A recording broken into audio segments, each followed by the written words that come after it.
एक कहानी बताते हैं आप लोग को। राजा अकबर अनपढ़ था, लेकिन उसकी शासन जो काल थी वो लगभग 50 साल शासन काल थी। महज 14-15 साल का उम्र में राजा अकबर जो है सिंहासन पर बैठा। उसके पिता की देहांत हो गई। पढ़ा लिखा नहीं था, निरक्षर था, उसके बावजूद भी उसको शासन करने का जो तरीका था ना, वो दूसरों की अपेक्षा बेहतर था। पता है ऐसे क्यों था? वो करता क्या था कि सभी धर्म को वो धीरे धीरे वो क्या है जानने का प्रयास किया। तो एक बात है कि सर पढ़ा लिखा तो था नहीं, तो फिर जाना कैसे वो किसी भी धर्म को? क्योंकि जानने के लिए तो हमें तो पढ़ना होगा ना। तो पता वो करता क्या था? तो भाई हर धर्म के जितने भी धर्म गुरु थे, सभी धर्म के, चाहे वो सिख है, ईसाई है, या फिर आपका इस्लाम है, या फिर आपका सनातन धर्म है, सभी धर्म के गुरुओं को बुलाकर वो क्या करता था? धार्मिक खाना खुलाया था। वो धार्मिक खाना में बैठा के डिबेट करवाता था। और उस डिबेट से क्या होता था ना कि अच्छे चीजों, अच्छे विचारों को अपने मन में लेता चला गया।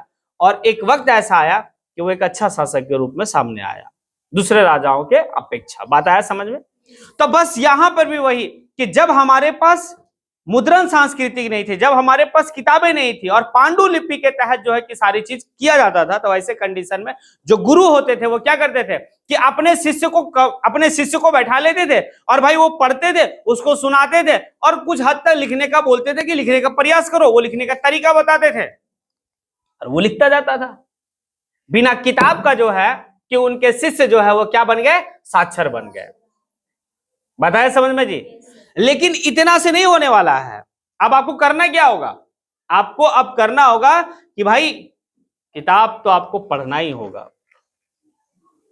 क्योंकि अगर आप किताब की अगर पढ़ाई नहीं करेंगे तो आप अंधविश्वास की ओर चले जाएंगे।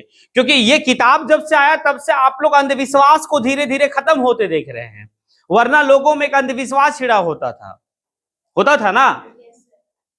लोग को लगता था अच्छा यही है। अगर कोई धार्मिक गुरु किसी को अगर उल्टा सीधा भी बता दे तो लोग उस चीज को मान बैठते थे। लेकिन अभी क्या हुआ?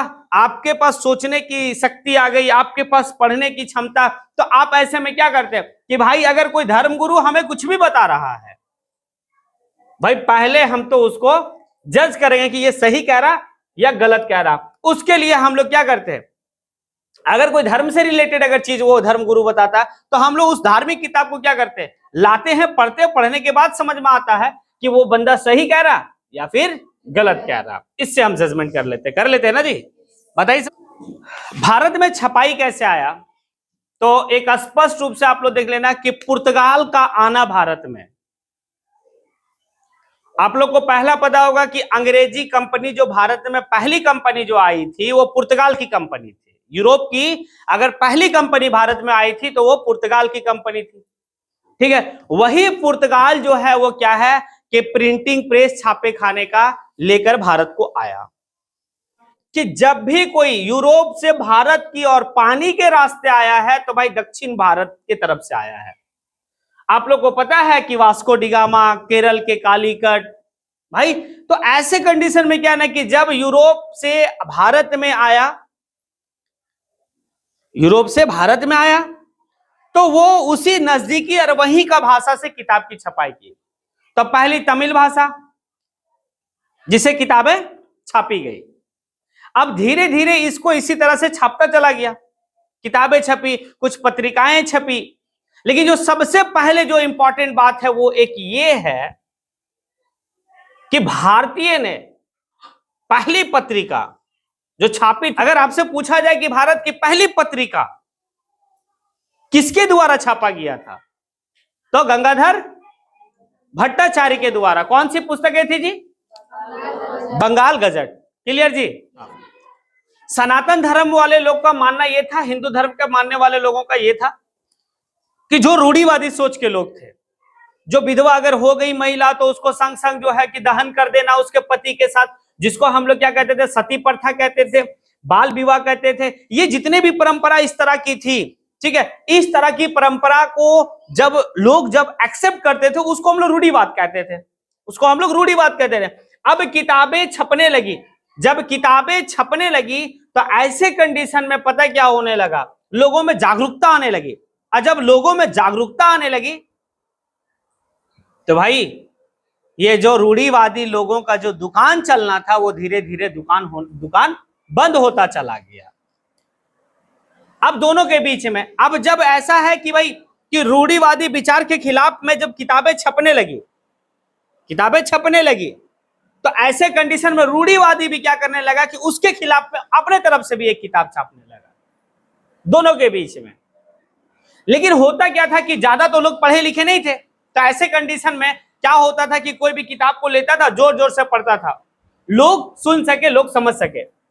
इससे क्या हुआ ना कि जो समाज में धार्मिक कुरीतियां थी, जो रूढ़िवादी सोच के लोग हुए, वो धीरे धीरे खत्म हुआ और सब में लोगों में उदारवादी विचार आता चला गया।